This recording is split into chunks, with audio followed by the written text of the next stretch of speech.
ನಮಸ್ಕಾರ, welcome back to my 100th vlog. ಈ ಒಂದು ವ್ಲಾಗ್ ತುಂಬ ಸ್ಪೆಷಲ್. ಯಾಕೆ ಅಂದರೆ ಈ ವ್ಲಾಗಲ್ಲಿ ನಾನು ಹೇಳಕ್ಕೆ ಬರ್ತಾ ಇರೋ ವಿಷಯ ತುಂಬ ವರ್ಷಗಳ ಆಸೆ, ಎಷ್ಟೋ ವರ್ಷದ ಬೇಡಿಕೆ ದೇವರು ತೀರಿಸಿದ್ದಾನೆ.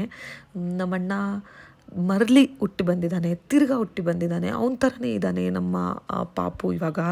ಸೊ 27 ವರ್ಷಕ್ಕೆ ನಮ್ಮಣ್ಣ ನಮ್ಮನ್ನ ಬಿಟ್ಬಿಟ್ಟು ಹೋಗ್ಬಿಟ್ಟ. ದೇವರು ತುಂಬ ಅಂದರೆ ತುಂಬ ಅನ್ಯಾಯನೇ ಮಾಡ್ದ ನಮಗೆ. ಬಟ್ ಅದನ್ನು ವಾಪಸ್ಸು ಸೆಕೆಂಡ್ ಚಾನ್ಸಾಗಿ ಕೊಟ್ಟಿದ್ದಾನೆ. ನನ್ನ ಮಗ ಇವಾಗ ಅವನು ನನಗೆ ಅಣ್ಣನಾಗಿದ್ದ, ಇವಾಗ ಮಗ ಆಗಿ ಬಂದಿದ್ದಾನೆ. ಈ ಅದೃಷ್ಟ ಯಾರಿಗೂ ಸಿಗಲ್ಲ. ಸೊ ನನ್ನ ಹಿಂದೆ ಅವನು ಹುಟ್ಟಿದ್ದು ನನ್ನನ್ನು ಪ್ರೊಟೆಕ್ಟ್ ಮಾಡೋಕ್ಕೆ. ಬಟ್ ಮಧ್ಯದಲ್ಲಿ ಕಳ್ಕೊಂಡ್ಬಿಟ್ವಿ. ಬಟ್ ಈಗ ಮಗ ಹುಟ್ಟಿದ್ದಾನೆ. ಆ ಒಂದು ಋಣನ ನಾನು ತೀರಿಸ್ಬೇಕು. ನನ್ನ ಮಗನ್ನ ನಾನು ತುಂಬ ಚೆನ್ನಾಗಿ ನೋಡ್ಕೊತೀನಿ. ತುಂಬ ಖುಷಿಯಾಗಿದ್ದೀನಿ. ಏನಂದರೆ 3-4 ವರ್ಷಗಳ ಕನಸು, ಬೇಡಿಕೆ ದೇವರು ಇವಾಗ ತೀರಿಸಿದಾನಲ್ಲ, ಅಷ್ಟು ಖುಷಿ. ಎಲ್ಲರೂ ಬಂದಿದ್ದರು. ನಮ್ಮ ಭಾವ ಜಪಾನಿಂದ ಬಂದಿದ್ದಾರೆ, ನಮ್ಮ ಅಕ್ಕ ಮೈದಾ ದುಬಾಯಿಂದ ಬಂದಿರೋದು, ಅವ್ರ ಅತ್ತೆ ಮಾವ ಊರಿಂದ ಬಂದಿರೋದು.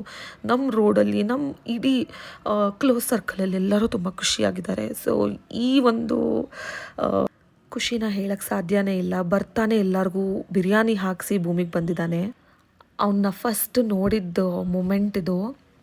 ತುಂಬ ಅಂದರೆ ತುಂಬ ಖುಷಿಪಟ್ಟೆ. ಆ ಮೂಮೆಂಟ್ ಅಳ್ಳಿಲ್ಲ, ಯಾಕಂದರೆ ನಿಜಾನ ಅಂತ ಅನ್ನಿಸ್ತು. ಸತ್ಯವಾಗ್ಲೂ ಹಿಂಗೂ ಇರುತ್ತಾ ಸೃಷ್ಟಿ?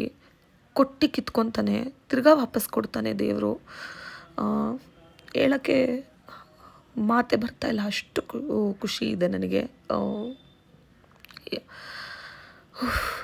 ನಮ್ಮ ಮಾಮ ಮತ್ತು ನಮ್ಮ ಅತ್ತೆ ಪಾಪುನ ನೋಡ್ತಾಯಿದ್ರು. ಸೊ ಅವ್ನ ಫೇಸ್ನ ಇವಾಗಲೇ ರಿವೀಲ್ ಮಾಡಲ್ಲ. I love my son for ever.